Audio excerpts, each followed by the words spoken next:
अरे दादा, गोदाम में आग लग गई, सब जलकर खत्म हो गया। हाँ। क्या?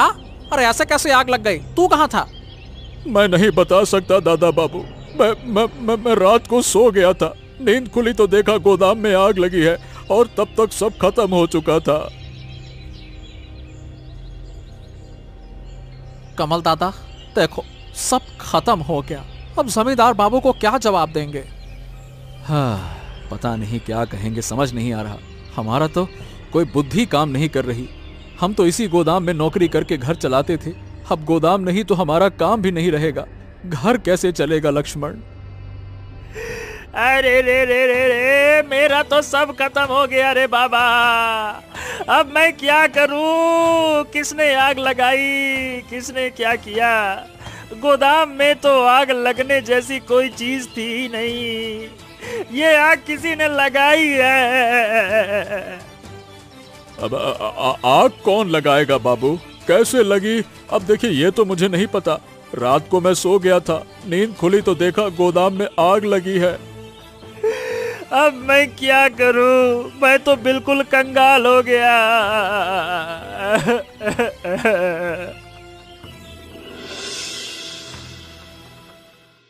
क्या हुआ? कुछ बोल क्यों नहीं रहे? गोदाम में कैसे आग लग गई? अरे पता नहीं कैसे लगी आग, लेकिन हमारा तो सब कुछ खत्म हो गया। कल से तो हमारी रोजी रोटी बंद हो जाएगी। पता नहीं घर कैसे चलेगा। चिंता मत करो, कोई ना कोई उपाय जरूर होगा। अरे क्या उपाय होगा? हम तो और कोई काम भी नहीं कर पाते। कुछ दिन बाद। जमींदार बाबू नमस्ते। आपने अब क्या निर्णय लिया? मतलब क्या करेंगे अब? अरे क्या करूं? मैं तो बिल्कुल कंगाल हो गया हूं। क्या कर सकता हूं?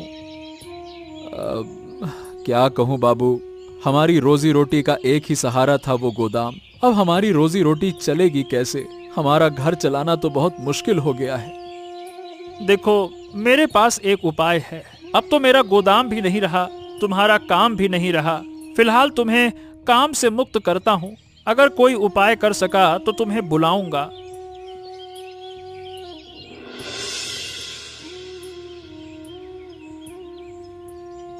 हाँ, जमींदार बाबू के पास गया था, देखूं कि कोई उपाय करेंगे या नहीं।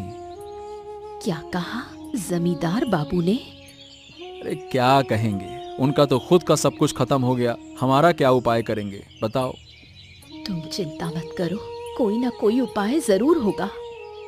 दीदी कह रही थी घर में तो कोई बाजार का सामान नहीं है। जो था वो कई दिनों से किसी तरह चल रहा था।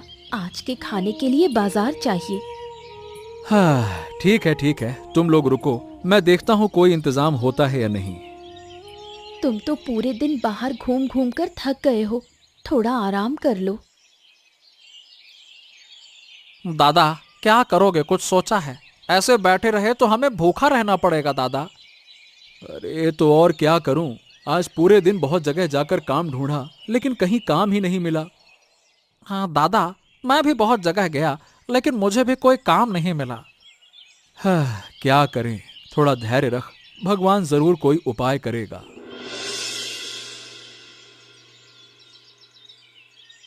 दीदी मेरे दिमाग में एक आइडिया आया है, चलो मैं और तुम मिलकर कुछ काम करते हैं।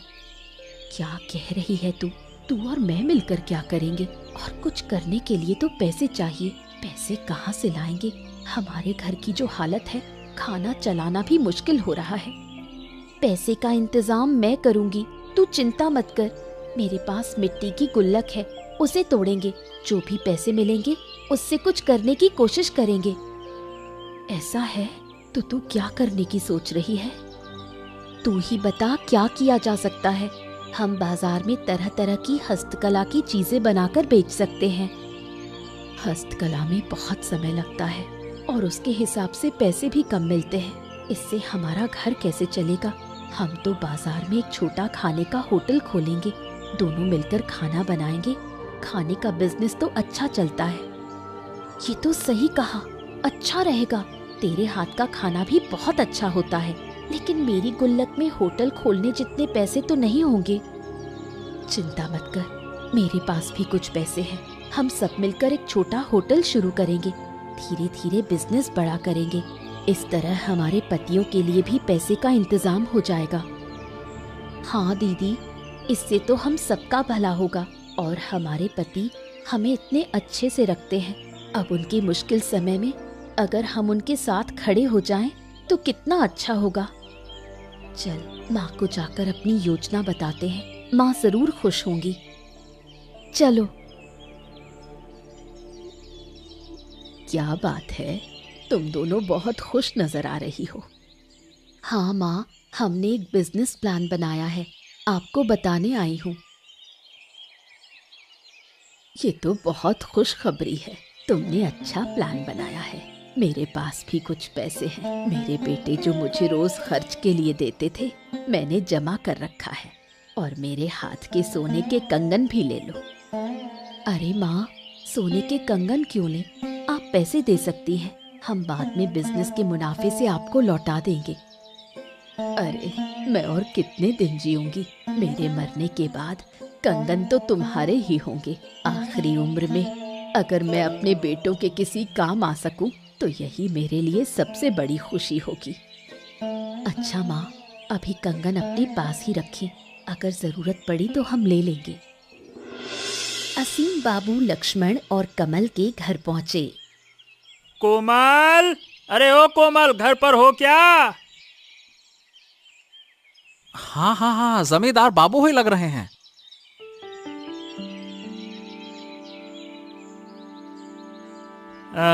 बस कुछ खास नहीं, कुछ बात करनी थी। गोदाम में आग लगने के बाद से विजय को नहीं देखा है। तुम लोगों ने उसे देखा है क्या? मैंने उसकी खोज तो की, लेकिन कहीं मिला नहीं। मुझे लगता है कि वो कहीं भाग गया है। सही बताऊं तो मुझे पूरा यकीन है कि गोदाम में आग लगाने में उसी का हाथ है, इसीलिए वो भाग गया।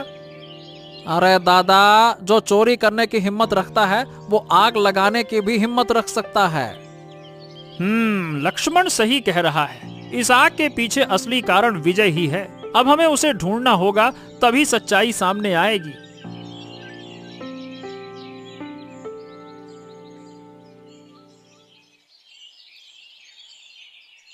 बाबू, मैं अपने एक रिश्तेदार को देखने अस्पताल गया था। वहाँ देखा पास के कमरे में विजय ने अपने बेटे को भर्ती कराया है। क्या? तूने सही से देखा है ना? चल, तू मुझे वहाँ ले चल। जी बाबू, अभी ले चलता हूँ।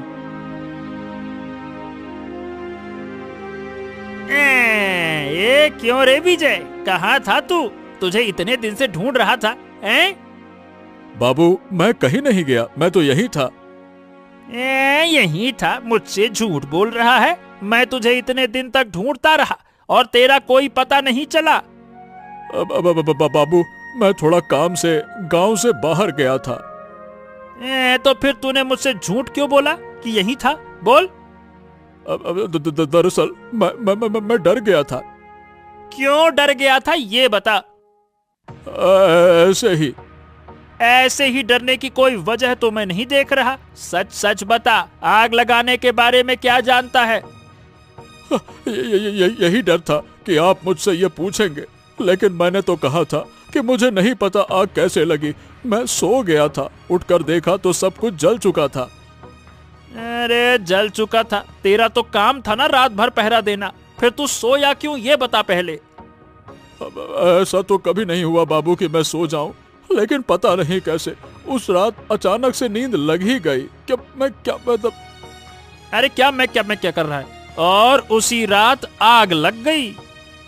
बाबू, मेरी कोई गलती नहीं है, मुझको माफ कर दीजिए। अरे देख नहीं रहे मेरे बेटे की हालत कितनी खराब है, उसे अस्पताल में भर्ती कराना पड़ा। हाँ ठीक है, मैं अभी जा रहा हूँ, लेकिन तेरे बेटे के ठीक होते ही तू मुझसे मिलेगा, समझा? हाँ ठीक है बाबू, ठीक है। सुन, अब से तेरी जिम्मेदारी है विजय पर नजर रखना। कहाँ जाता है, क्या करता है, सब मुझे बताना, और वो भागने ना पाए। हाँ जी बाबू। दोनों बहुएं अदीबा और मालती ने बाजार में एक छोटा सा खाने का होटल खोला। सुन मालती, हमारे होटल का खाना हम थोड़ा अलग तरह से बनाएंगे ताकि किसी और होटल के खाने जैसा ना लगे। इससे हमारे ग्राहक ज्यादा होंगे। अलग तरह से मतलब, जरा समझा। देख, बाजार में जो भी खाने की दुकानें हैं या तो बिरयानी बेचते हैं या सिर्फ चावल, लेकिन हमारे होटल में हर तरह का खाना होगा पर महंगा नहीं होगा। तब हर तरह के ग्राहक हमारे यहाँ खाएंगे और हम दाम भी कम रखेंगे तो बिक्री ज्यादा होगी। सही कह रही हो दीदी, तेरे पास तो बहुत आइडिया है। अब बता क्या क्या बनाने की सोच रही है। सुबह लूची और आलू दम, दोपहर में खिचड़ी और पनीर मसाला और शाम को पकौड़े। इस तरह हमारे पास पूरे दिन ग्राहक रहेंगे।